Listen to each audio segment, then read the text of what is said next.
Boy interrupts judge in court, exposes secret that no one saw coming. Courtroom 6B was silent, the air thick with judgment. The prosecutor had just delivered his final blow, a damning statement that painted the defendant, Marcus Doyle, as a heartless killer.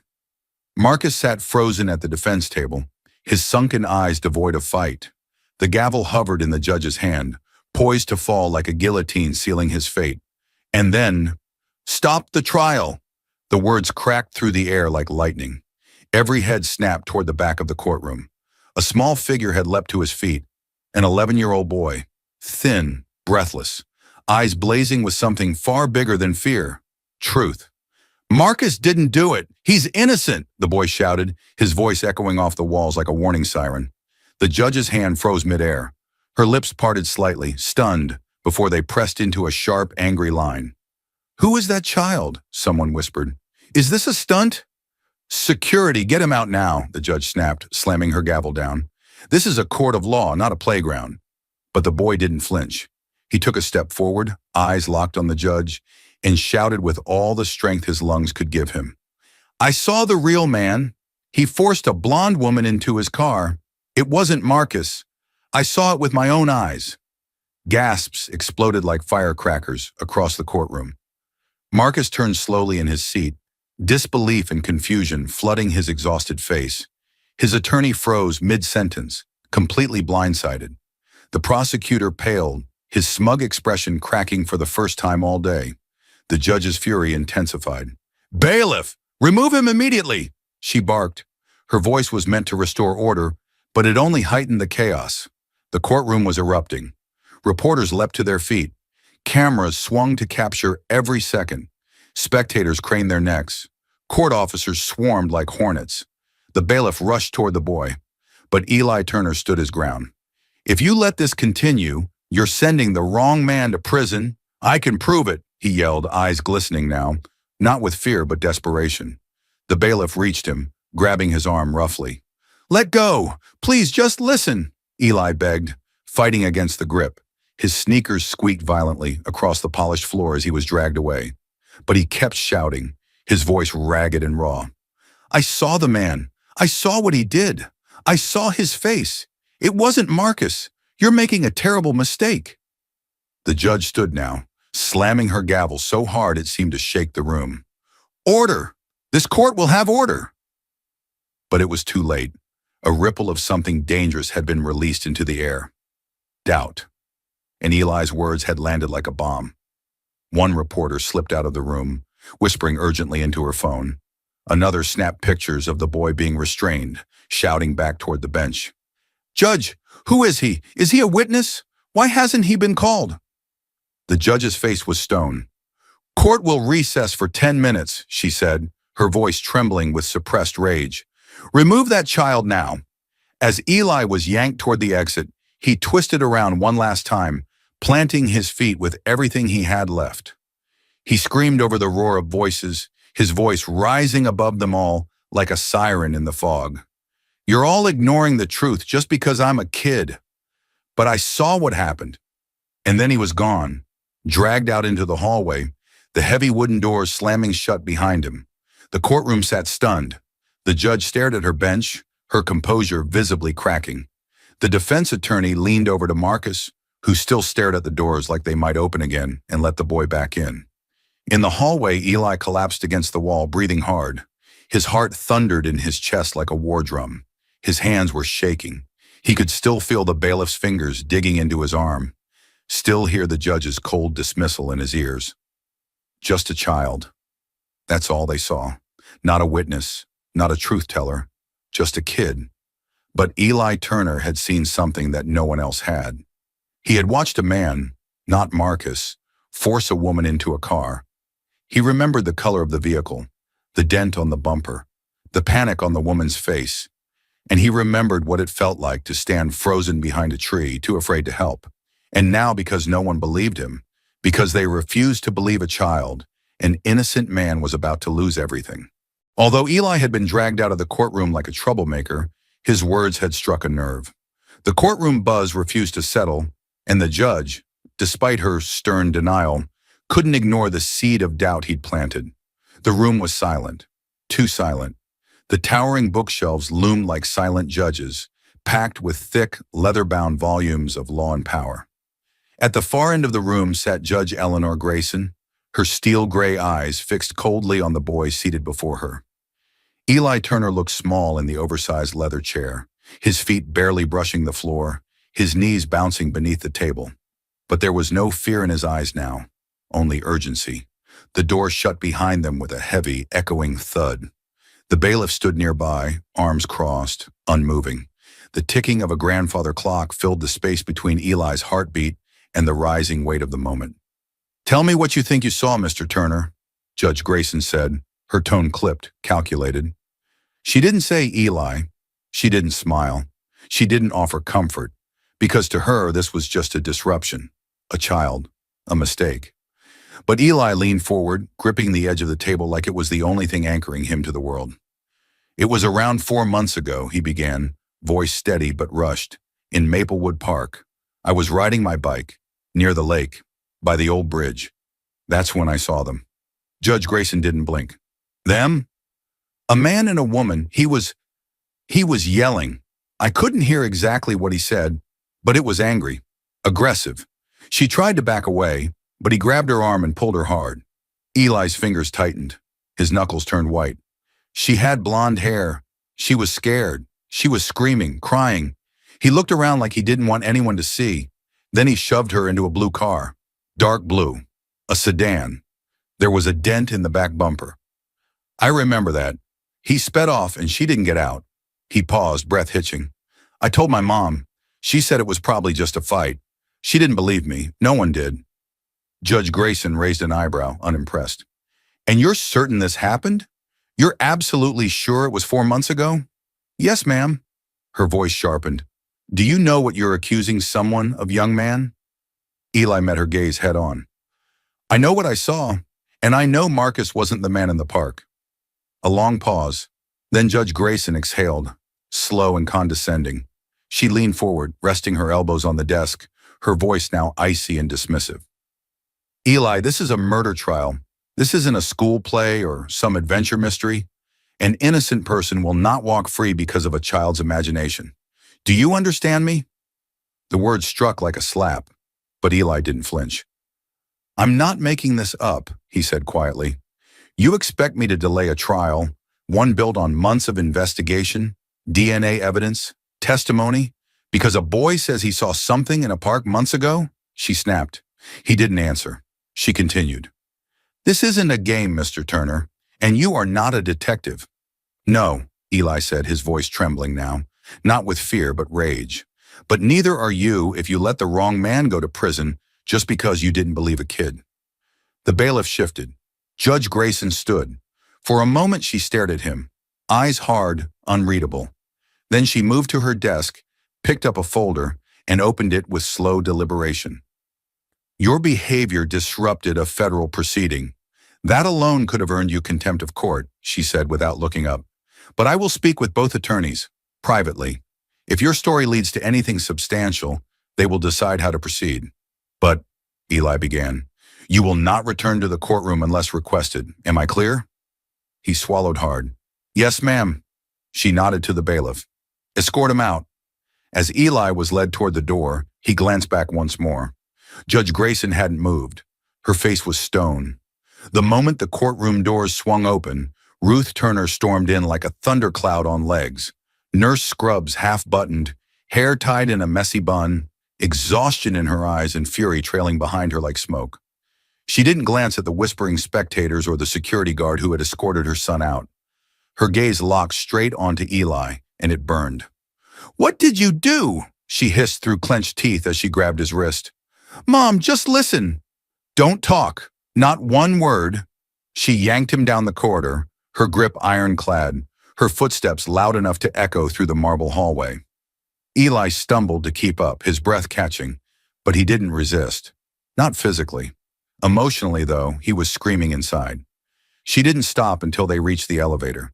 She jabbed the button like it had personally offended her. "Do you have any idea what you've done?" she snapped, eyes wide with disbelief. "Interrupting a trial? A murder trial, Eli. Do you want us sued? Arrested? Eli opened his mouth to speak, but Ruth wasn't finished. You embarrassed yourself. You embarrassed me. And for what? Some fantasy about a woman in a park? That was months ago. You don't even know what you saw. But I do, Eli shouted, voice cracking. I know what I saw. I remember every second of it.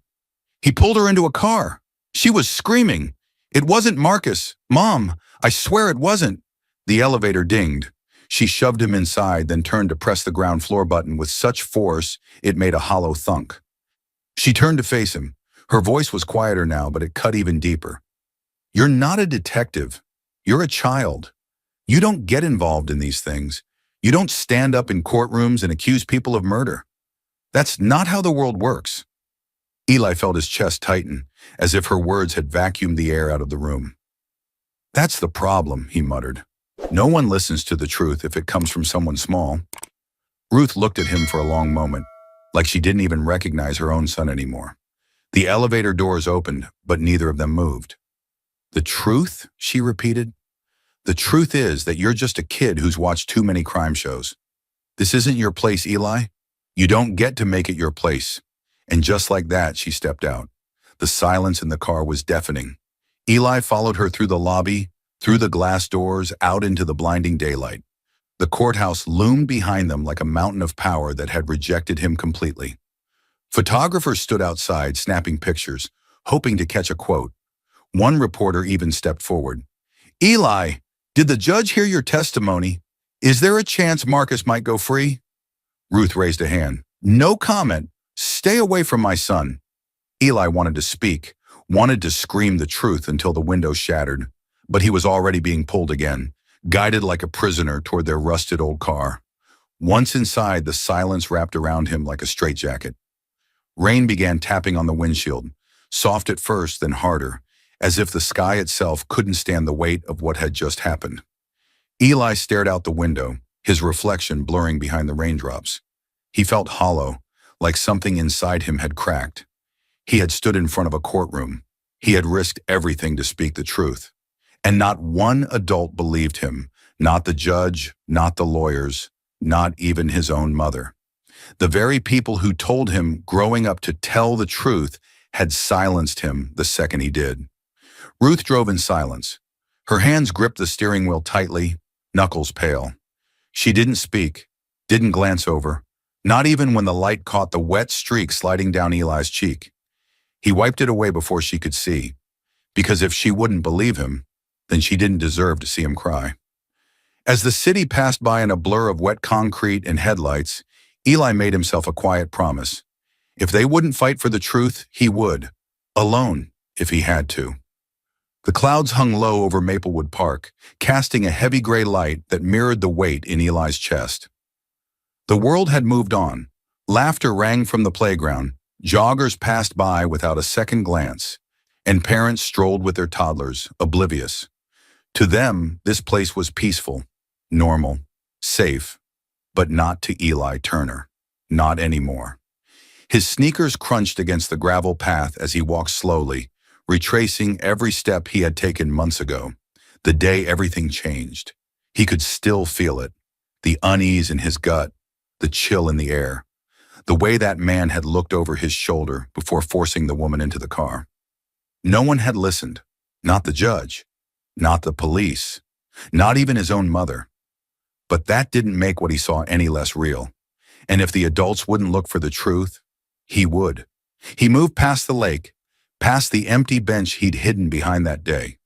His eyes scanned everything, trees, shrubs, the curve of the trail, searching for anything the police might have missed. Something they never looked for in the first place. He knelt down near the bushes where he had crouched that day, pushing leaves and damp soil aside with trembling fingers. Nothing. Just dead twigs and last year's garbage. The frustration burned behind his eyes, hot and bitter. Maybe he was just a kid with a big imagination. Then something caught the light. Just a flicker, a glint of metal. Eli froze. He reached forward, heart pounding, and brushed aside the dirt. His breath caught. There it was, a small rusted keychain, partially buried in the mud, shaped like a sunflower. Its yellow petals faded, scratched and worn by time and weather, but unmistakable. He held it in his palm, staring at it like it might vanish. His fingers trembled as he turned it over. The same keychain, the exact one Alyssa had on her purse in the photo the news kept showing. Eli's pulse thundered in his ears. This wasn't imagination. This wasn't coincidence. This was real. She had been here. The woman in the park that day wasn't just some stranger. It was Alyssa Green. He swallowed hard and looked around, suddenly aware of how alone he was. A few people walked in the distance, too far to help if something happened. The keychain felt heavy in his hand now, not because of weight, but because of what it meant. This could change everything. He grabbed his phone, snapping a photo of where he found it, the angle of the trail, the background trees. Then he slid the keychain carefully into his pocket. His fingers gripped it like it was the last piece of a lifeline. But as he stood up, a new emotion settled in. Dread. If he could find this, then why hadn't the police? Or worse, had they found it and buried it? The thought made his stomach twist. What if they didn't just ignore the truth? What if they were hiding it? The wind picked up suddenly, rustling the trees and making the branches creak like bones. He looked around again. Everything seemed normal, but the park didn't feel safe anymore, not with what he knew. He started walking back toward the exit, faster now. He needed to get home. He needed to figure out what to do with what he'd found. This wasn't something he could just post online or tell a reporter. But every step he took, the keychain in his pocket seemed to burn hotter. The house was still, too still.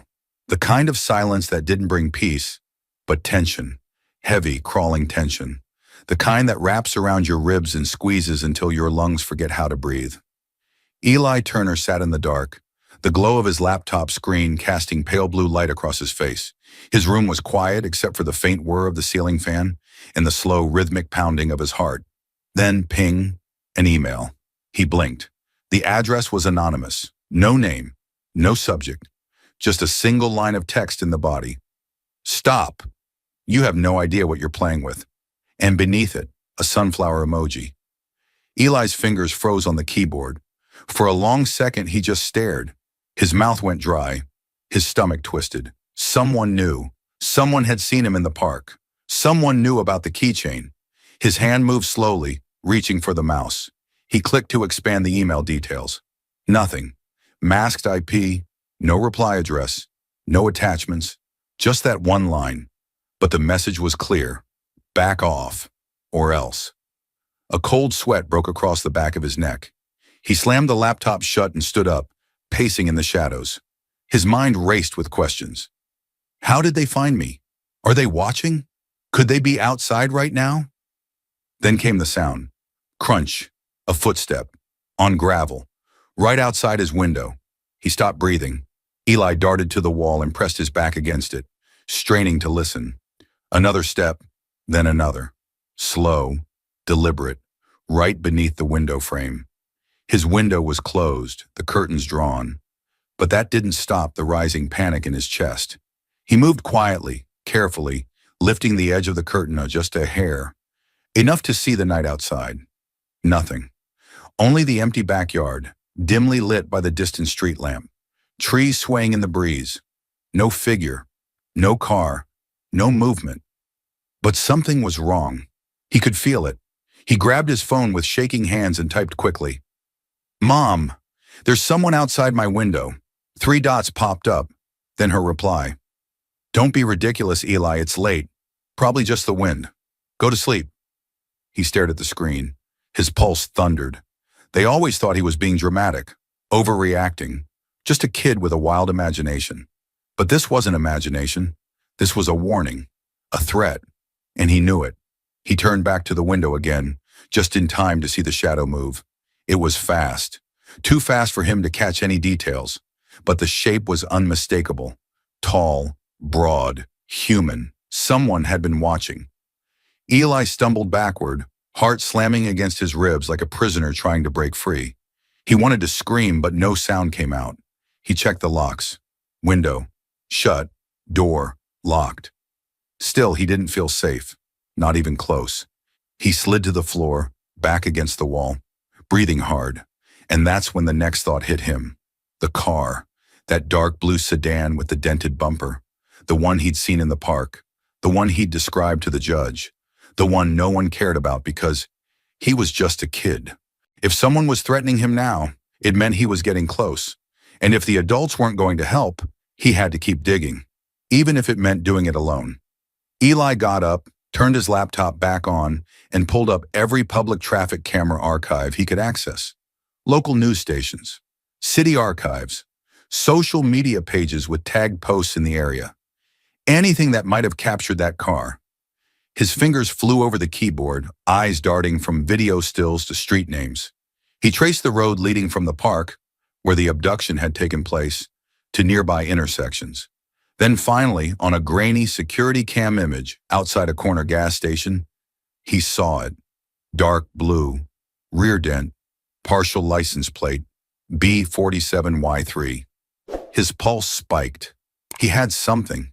He copied the image, enhanced it as best he could, and ran the plate through every online forum and open database he could find.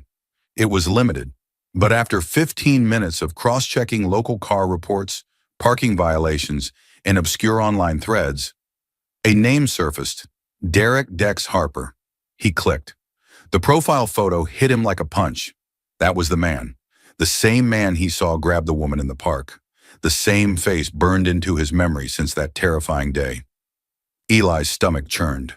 Dex Harper had a record: domestic assault, harassment, 2 restraining orders, and one of his ex-girlfriends, Alyssa Green. The name glared back at him like a verdict. Eli pushed away from the desk, pacing again. They knew he'd found something. That's why they sent the email. That's why someone was outside his window tonight. They weren't just warning him. They were watching him, ready to silence him. He grabbed his phone again. His thumb hovered over Officer Ramirez's number. Should he call her? Would she believe him now? No, not yet. He needed more. Something they couldn't ignore. Something undeniable. Because one thing was now crystal clear. He was closer than ever. But the closer he got, the more dangerous it became. Eli sat back down, pulled up a new tab, and began digging into Dex Harper's connections, looking for any known associates, addresses, anything that could point to where Dex had gone. The game had changed. This wasn't about getting attention anymore. This was about survival. And if the man who killed Alyssa thought a scare email and a couple footsteps would stop Eli Turner, he didn't know who he was dealing with. But uncovering Dex Harper's identity was only the beginning, because the moment Eli got too close to the truth, the hunter became the hunted. The trees closed in around him, their branches clawing at the sky like twisted hands. Eli's lungs burned as he tore through the winding trail, his sneakers slipping against the damp dirt. Behind him, the sound of crashing footsteps grew louder, closer. Every breath felt like a countdown, every heartbeat like a warning bell. Dex was gaining, the same man who had haunted Eli's memories for months, the same man who had grabbed Alyssa and vanished without a trace. And now he was chasing Eli like prey. The boy risked a glance over his shoulder. There he was, Dex Harper, broad shoulders, angry eyes, a monster unleashed. "You should have kept your mouth shut," Dex bellowed, his voice echoing through the trees like thunder. Eli's foot caught on a root, and he stumbled, but didn't fall. His hands scraped the ground as he pushed forward, heart slamming against his ribs like a trapped animal. He wasn't going to make it. He could feel it. Dex was too fast, too close. The trail was too empty. No witnesses, no help. Until voices, up ahead, just past the bend, people. Eli rounded the corner and burst into a clearing where a group of 5 joggers stood stretching near a set of benches. Their heads snapped toward him, startled. "Help!" Eli screamed. "He's trying to kill me!" The joggers barely had time to react before Dex emerged behind him, panting, his expression contorted with fury and something far more terrifying: intent. He skidded to a halt the moment he saw the group. "Hey!" one of the joggers yelled, stepping forward protectively. Dex froze. His eyes darted to Eli, then to the joggers, calculating. His chest heaved. His fists were clenched. And then he smiled. Not the kind of smile that meant safety, the kind that made your blood go cold. He took one step forward, just enough to get within earshot of Eli, who had collapsed near the bench, gasping for breath. And in a voice so low the others couldn't hear, he said, "You don't deserve to live if you keep pushing this." Eli's breath caught in his throat. The words didn't just sound like a threat, they sounded like a promise. The joggers began to crowd around, some pulling out their phones. Dex backed away, that cold smile still stretching across his face. "Kid's just confused," he muttered loud enough for them to hear. Didn't mean to scare him. And then like a ghost, he disappeared into the trees. No one tried to follow. No one really knew what had just happened. But Eli did. He sat on the ground, arms wrapped around himself, the fear still surging through his veins like electricity. His throat was dry. His body shook. He had come face to face with the man who killed Alyssa. And now that man had told him, in no uncertain terms, "You're next." One of the joggers, a woman in her 40s with sharp eyes, knelt beside him. "Are you okay? Did he hurt you?" Eli shook his head slowly. "Not yet," he whispered. They waited with him until a park security guard arrived. Eli didn't tell the full story. Not yet. He just said a man had chased him, threatened him. The report was filed. The officer offered to call his mother, but Eli declined. He wasn't ready for another lecture about imagination or boundaries. Instead, he walked home alone. Each step felt heavier than the last. His thoughts spun like a storm. Dex had found him. That wasn't a coincidence. He was being followed, hunted, and no one would believe him. Back in his room, Eli locked the door and shut the curtains tight. He sat at his desk and stared at the sunflower keychain, still scratched, still silent. It felt like it should have glowed or pulsed or something, anything to match the weight of what it meant. But it didn't. It was just a small thing, just like him. And that's what made it all so maddening. He had proof. He had seen the truth. But every time he tried to speak up, he was silenced by judges, by lawyers, by his own mother. And now, the silence had become deadly. Dex Harper wasn't just dangerous, he was confident, because he thought the world would keep ignoring Eli. But Eli wasn't the same scared kid anymore. He was done running, done being dismissed. Dex had made one mistake. He didn't kill Eli today. And tomorrow, Eli would make sure he regretted it. The fight for justice is just beginning. More shocking twists are ahead. Don't miss a moment. Like, subscribe, and turn on notifications to stay with us. Thank you for standing for truth and justice. Where are you watching from? Let us know. Fan-num. Eli sat hunched over his laptop, the light from the screen the only thing illuminating his bedroom. Rain tapped steadily against the window, but he didn't hear it. His mind was locked in, racing faster than his fingers as he dug deeper into Alyssa Green's past, searching for any thread that might unravel the truth. That's when he found her. Rachel Daniels, Alyssa's best friend, her college roommate, the one person who had stood in front of every news camera after Alyssa's disappearance and screamed for justice when no one else would. Eli clicked on a video link. Rachel's voice played through the speakers, shaky, tear-choked, but strong. "I know something happened to her. I know it wasn't just a random attack, and I won't stop until the truth comes out." That interview was dated 2 weeks after Alyssa went missing, and it was the last public appearance Rachel ever made. Eli's eyes narrowed. He searched every corner of the internet, forums, news sites, obituaries, police bulletins. Nothing. No updates, no follow-ups, no answers. It was like Rachel had vanished into thin air. His gut twisted. People didn't just disappear, not without reason, and not people like Rachel, who had been so loud, so determined, so close to the truth, unless someone had wanted her gone. Eli opened a missing persons database. Rachel's name wasn't there. No official report, no ongoing search. No one was even looking for her. That made his blood run cold. Because if Rachel had known something, something real, something dangerous, and the system had ignored her, just like it had ignored him, that meant she had been silenced, and no one cared. The injustice burned in his chest like fire. How many people had to disappear before someone listened? First Alyssa, Now Rachel, and next, him. He stood up from his desk, his hands shaking, not from fear, but from fury. Rachel had tried to speak. She had shouted for help, but no one in power had lifted a finger.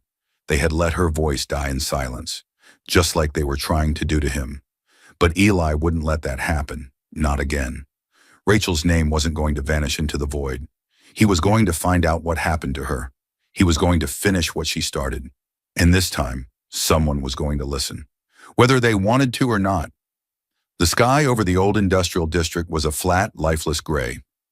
Rusted chain-link fences lined the cracked sidewalks, and rows of abandoned warehouses loomed like silent giants, forgotten relics of a world that once thrived and now whispered only secrets.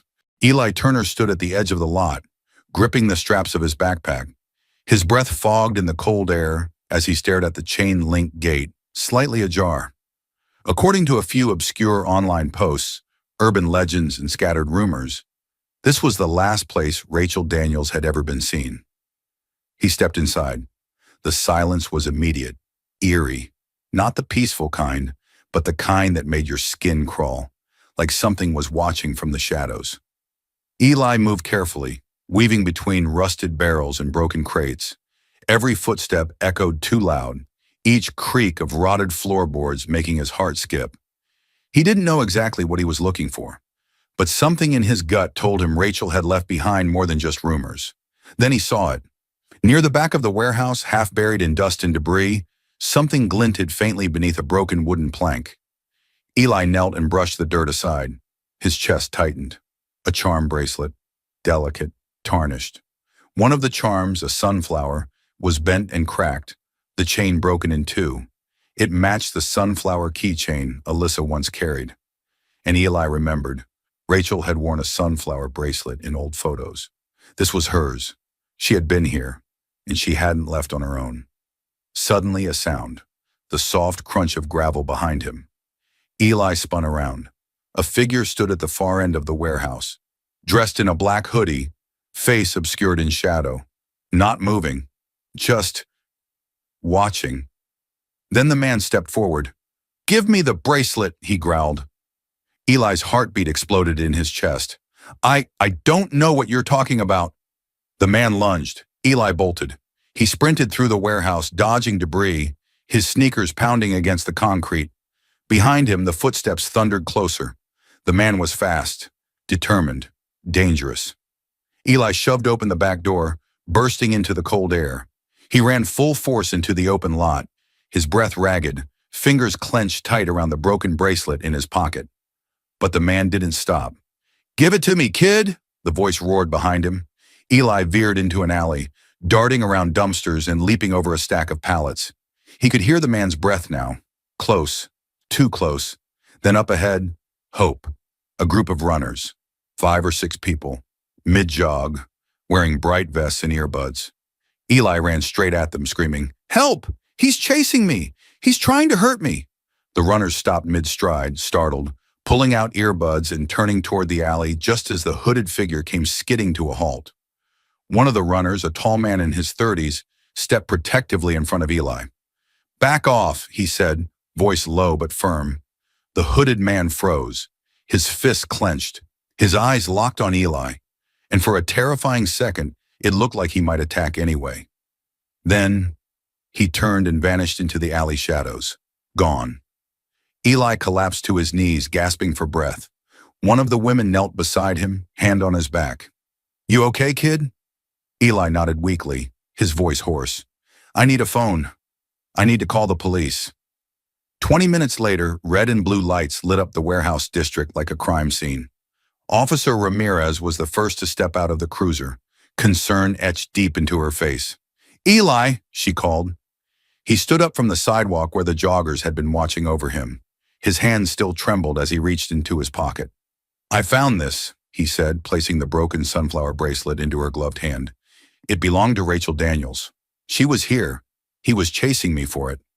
Ramirez examined the bracelet, her expression darkening. "This is solid, Eli. This could connect her disappearance to the warehouse. Maybe even link it back to Dex Harper. But why would he send someone after a bracelet?" Eli asked. Ramirez looked him dead in the eyes. Because whatever's on that bracelet, it's the one thing they missed. And you just became the biggest threat to the people who've been hiding the truth. Eli swallowed hard.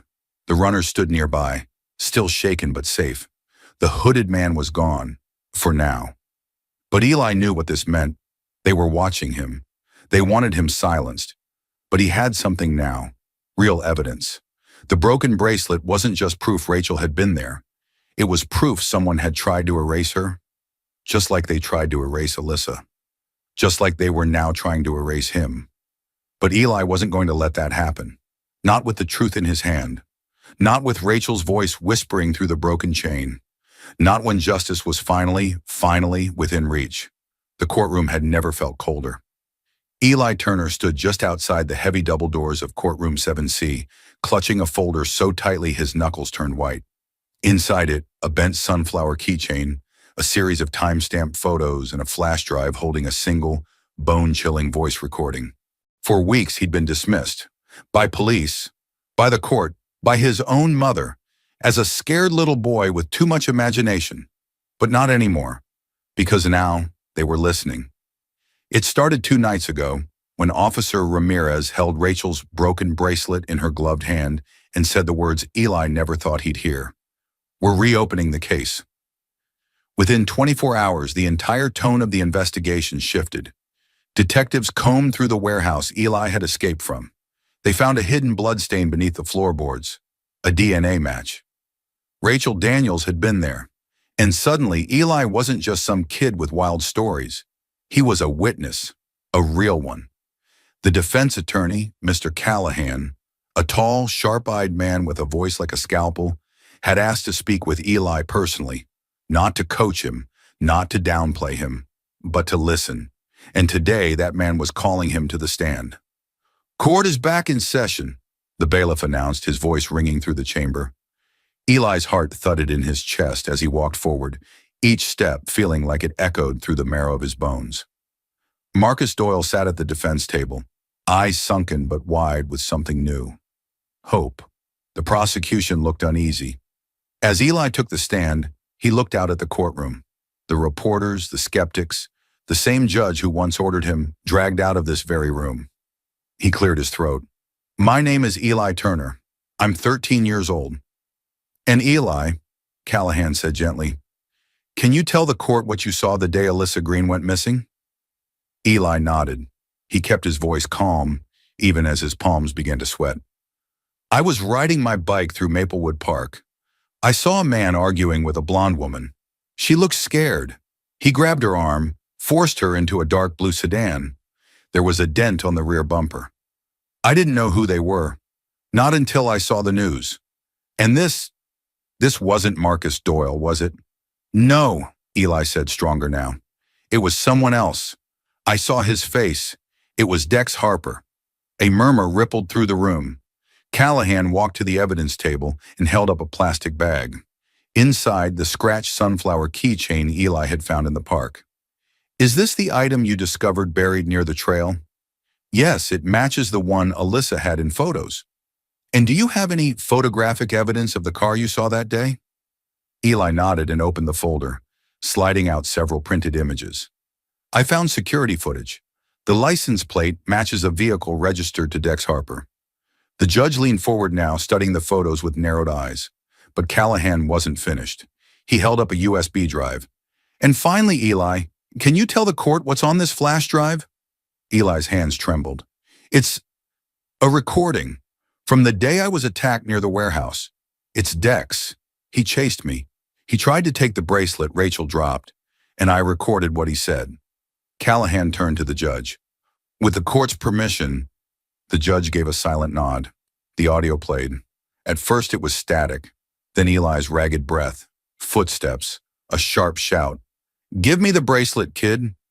You don't deserve to live if you keep pushing this. The words dropped like bricks into the courtroom. Gasps. Silence. The prosecution tried to object. This could have been faked, but the judge raised her hand. We'll examine the file's metadata. For now, the court will accept it into the record. Callahan approached the bench. Your Honor, what we have here is more than reasonable doubt. We have a clear suspect with motive, history, and a direct threat to a key witness. Marcus Doyle is not the man who committed this crime. And this boy, despite every obstacle thrown at him, risked his life to prove it. Eli looked down, fighting the sting in his eyes. Because for the first time, he wasn't being silenced. He was being heard. The judge turned to the prosecutor. Would the state like to respond? But the prosecutor stayed seated, jaw tight, unable to form words. Outside the courthouse, cameras were already flashing. The world found out overnight. By the time the sun rose over the city, Eli Turner's name was everywhere, crawling across news tickers, filling headlines, and dominating every talk show panel across the country. 13-year-old boy blows open murder case with evidence police ignored. Teen witness outsmarts investigators, exposes true killer. How a broken keychain and a voice recording brought justice. Cameras camped outside the courthouse. Reporters elbowed each other to get closer. Microphones were thrust forward, their cords snaking across the pavement like vines trying to pull the truth into the open. And in the center of the storm was Eli. He hadn't wanted this. The spotlight, the attention, the noise. But now that it was here, he stood in it like someone twice his size. Bruised but not broken. Tired but not defeated. Flashes exploded as he stepped out of the courthouse with Officer Ramirez and his attorney. His backpack hung from one shoulder, his hoodie wrinkled, his face pale from the sleepless nights and chase-filled days. But his eyes burned with something deeper than fear. Conviction. The same reporters who once ignored his story were now shouting his name. Eli, how did you find the bracelet? Did the police really ignore you? Do you feel vindicated? Are you scared Dex Harper might come after you again? He didn't answer. Not yet. Inside, the courtroom still echoed with the impact of the audio recording. The defense's case had turned into a reckoning. Dex Harper's name was now under investigation. Prosecutors scrambled to explain how they missed so many red flags. And Marcus Doyle, who had been just days from a life sentence, now sat stunned, tears streaking down his face as hope returned like a breath of fresh air. But outside, the court of public opinion was already on fire. Talk shows dissected every detail. Hashtags trended for hours. Neary, believe Eli. Neary, sunflower justice. Neary, let the kids speak. And behind every post, every angry comment, every outrage video was the same question. How could this happen? How could a child see what the adults refused to? How could a system so proud of justice nearly bury the truth, just because it came from the mouth of a boy? And deeper still, what if Eli hadn't spoken up? What if fear had won? The nation was rattled, not just by the case, but by the mirror it held up. Eli hadn't just cracked open a trial, he had exposed a failure. And now the world was watching, not for drama, not for scandal, but because a 13-year-old boy had dared to scream when no one else would, and it had shaken the walls of power to their core. But just as the media frenzy reached its peak, when it seemed like the case had finally found its voice, a shocking new development would take everything to another level. Rachel Daniels was found. When they found Rachel Daniels, she was curled up in the corner of a dimly lit motel room on the outskirts of town, shivering beneath a threadbare blanket that reeked of mildew and fear. Her hair, once golden and vibrant, was matted and dull. Her eyes, once sharp with fire and truth, now flicked nervously toward every shadow, every creak in the wall. It had been 6 months since she vanished without a trace, 6 months of silence, 6 months of whispers, theories, and cold leads. And now, finally, 6 months of horror revealed. Eli sat quietly outside the police interview room, watching through the one-way glass as Rachel sipped hot tea from a paper cup with trembling hands. She didn't speak at first. Her mouth opened, but nothing came out, only tears. But slowly, under the steady guidance of Officer Ramirez and a trauma counselor, the dam began to break, and what spilled out shook the room to its core. "He killed her," Rachel whispered, her voice barely audible. "Dex, he killed Alyssa." Ramirez leaned in, steady but firm. "Why, Rachel? Why would he do something like that?" Rachel's eyes filled with tears. Because, because she finally left. She broke it off for good. She was done. She blinked as if forcing herself to relive what she had spent months trying to forget. He wouldn't let her go.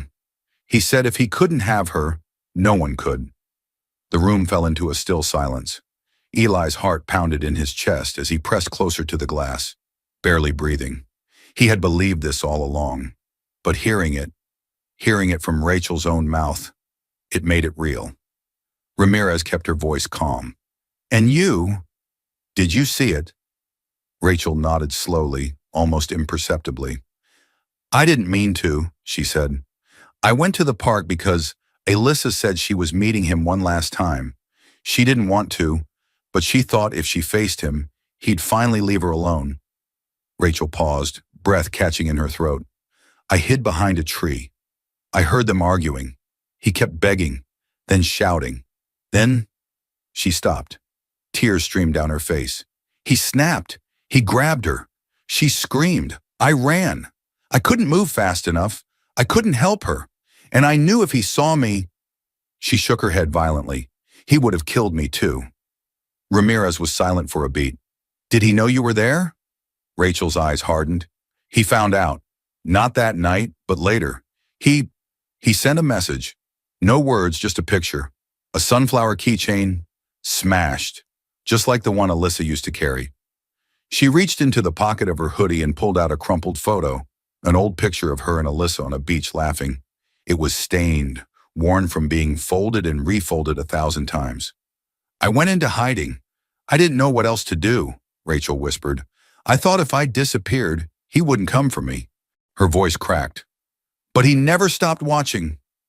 The words struck like a knife. Eli felt his breath catch in his throat.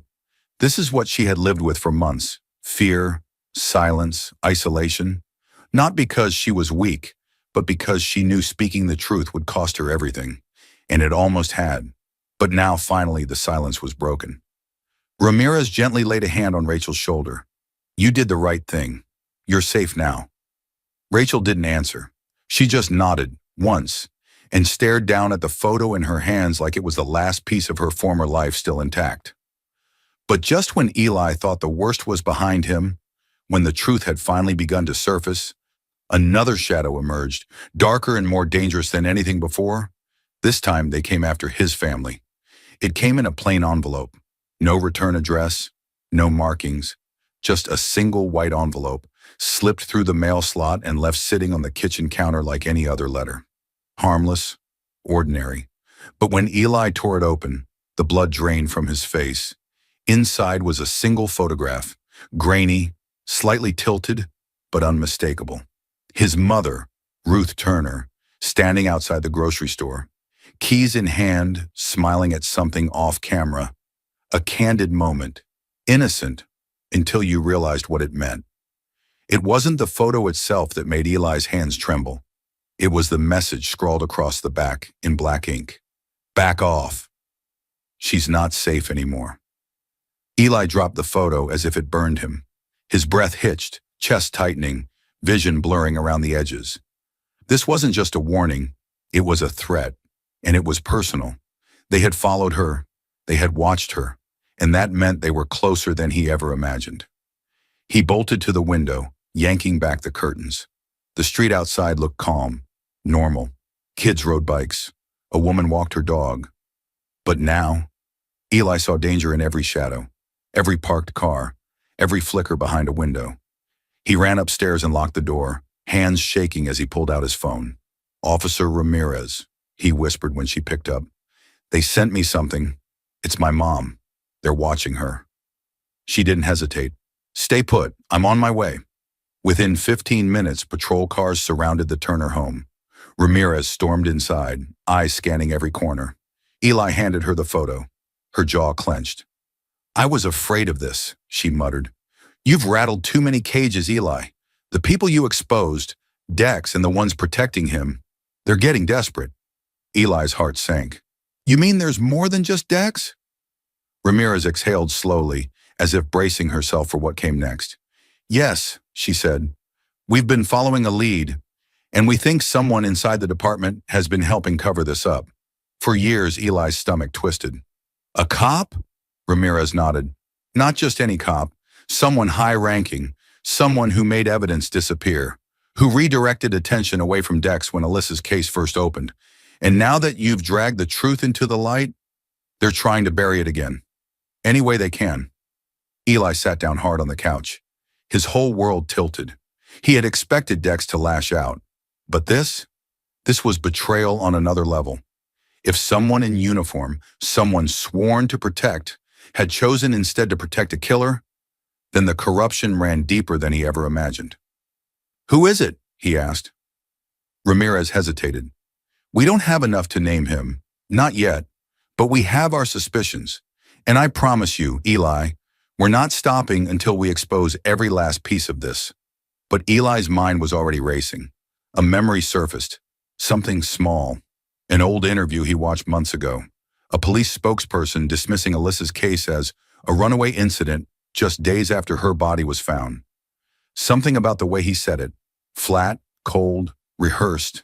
Captain Merrick. Ramirez saw the look on Eli's face. What is it? I think I know who it is, Eli whispered. I think it's Captain Merrick. Ramirez's eyes narrowed. You sure? I remember his name. I remember his face. He shut it all down before it even started. Ramirez stood, her voice turning steel hard. Then we're going to find proof. And when we do, this whole thing comes crashing down.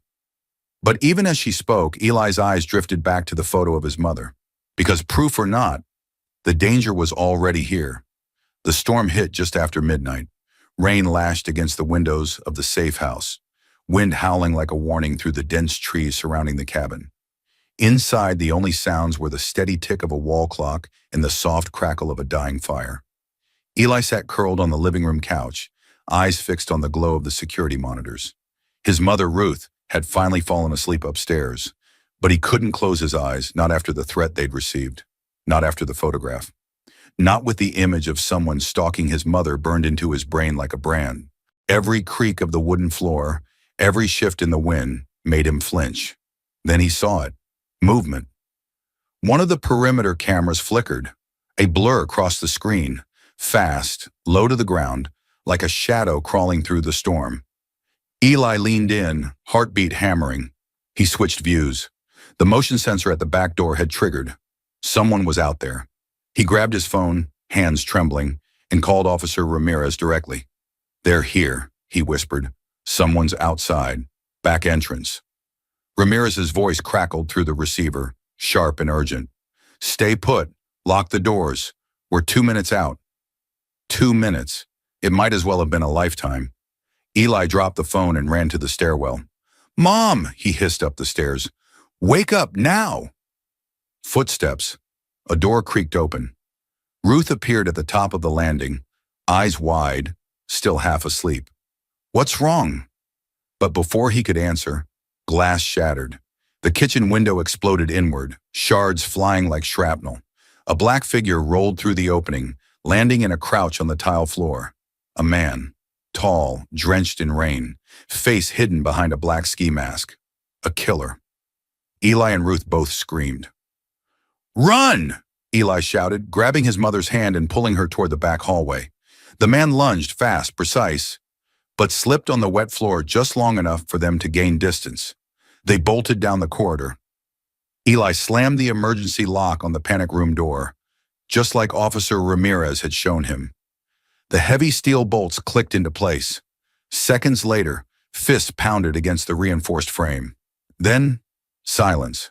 The cabin was dead quiet. Ruth clutched Eli, both of them gasping for breath in the darkness. A minute passed, then 2, then sirens, the pounding of boots, doors crashing open, a voice shouting, Clear! Go left! Basement sweep now! Someone knocked on the panic room door. Eli, it's Ramirez! You're safe! He's gone! The bolts released with a hiss. Eli stepped out into a sea of officers swarming through the house like bees shaken from the hive. The intruder had vanished, slipped into the forest before the perimeter sealed, but he left behind muddy footprints, broken glass, fingerprints, and intent. He hadn't come to scare them. He had come to kill. Hours later, as the sun began to rise behind the trees, Officer Ramirez stood with Eli on the porch. The rain had stopped. The house, though shaken, stood firm. "You okay?" she asked gently. Eli nodded. "Yeah, I think so." But his face was pale. His hands still trembled. Ramirez turned serious. "That wasn't random, Eli. That man knew the layout. He knew which window was weak. He knew you were the threat." Eli looked up. "So it's not just Dex?" "No," she said grimly. "This is organized. We found burner phones, coded messages, payments linked to accounts under fake names. Someone powerful is helping him stay hidden and trying to wipe out anyone who gets too close." She paused. "But tonight, you just saved this case." Eli frowned. "How?" "You forced them to act," Ramirez said. "They exposed themselves. We have evidence now that ties this to something bigger: conspiracy, obstruction, even attempted murder. We're moving beyond a single homicide. You exposed a network." Eli stared out at the forest, rain still dripping from the leaves. He thought about Rachel, about Alyssa, about how many voices had been buried beneath fear and silence, and how close he had come to joining them. He turned to Ramirez. "Then let's finish this." Her lips curved into a tight smile. "We will." Inside the house, Ruth wept softly in the corner, overwhelmed by the fear, the chaos, the near miss. But Eli sat beside her and took her hand. "We're going to be okay," he whispered. The courtroom was suffocatingly silent, so still that even the creak of a shifting chair echoed like thunder. At the defense table, Dex Harper stood in chains.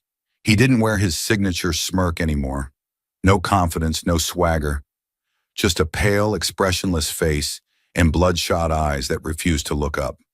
Beside him, in full uniform stripped of dignity, was Captain Raymond Merrick, the cop who once swore to serve justice, but had instead buried it in lies.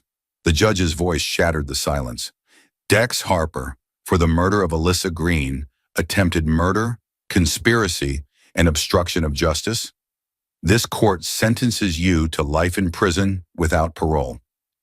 Captain Merrick, for aiding and abetting a known felon, destruction of evidence, and abuse of power, you are sentenced to 30 years in federal prison." The gavel came down like a gunshot.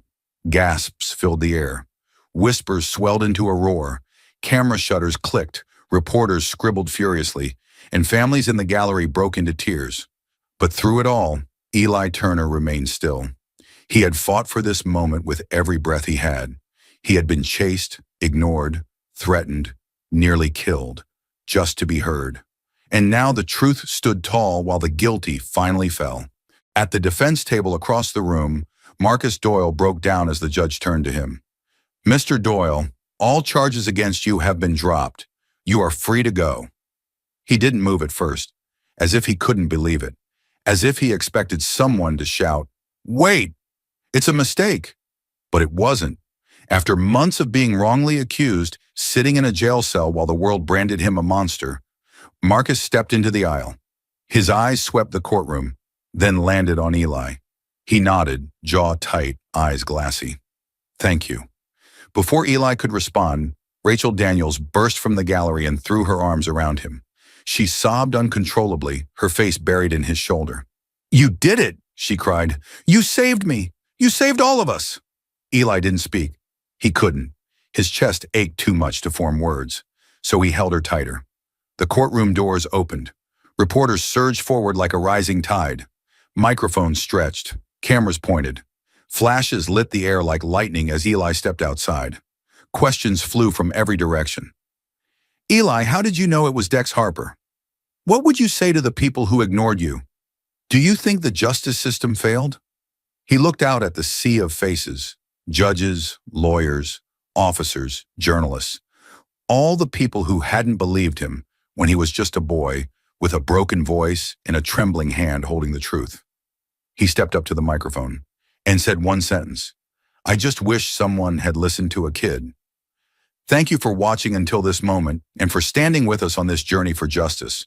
Your support means everything, like subscribe and turn on notifications so you never miss what's next. And we'd love to hear your thoughts. Leave a comment below and let us know what moved you most in this story. Together, our voices make a difference. The wind whispered softly through the golden leaves, rustling the tall grass in gentle waves. The sky above was a canvas of late afternoon light, deep blues streaked with amber, as if the world itself were exhaling after a storm long held in its lungs. Eli Turner stood at the edge of the park, the very one where it all began. The trees still stood, tall and silent, witnesses to everything they had seen. The path where he once rode his bike was still cracked and uneven. The bench where he had first hidden, first doubted, first feared, it was still there. But Eli was not the same boy. He stood alone, shoulders no longer hunched, his breath slow and steady. In his right hand, cradled carefully as if it were a sacred relic, was the broken sunflower bracelet. Rachel's bracelet, Alyssa's symbol, his proof. The metal was still scratched, the charm still dented, but it gleamed faintly in the waning light, catching the sun's final rays as they broke through the canopy of trees and spilled across Eli's face. His eyes lifted toward the sky. Above him, clouds drifted slowly, indifferent and majestic. The world had kept turning through every threat, every scream, every moment he had nearly given up. And now, after all the blood, the silence, the betrayal, there was quiet, not emptiness, peace. He remembered every moment that led him here. He remembered the gavel slamming as Marcus was wrongly sentenced. He remembered the coldness in the judge's eyes as she ordered him removed from the courtroom, screaming the truth no one wanted to hear.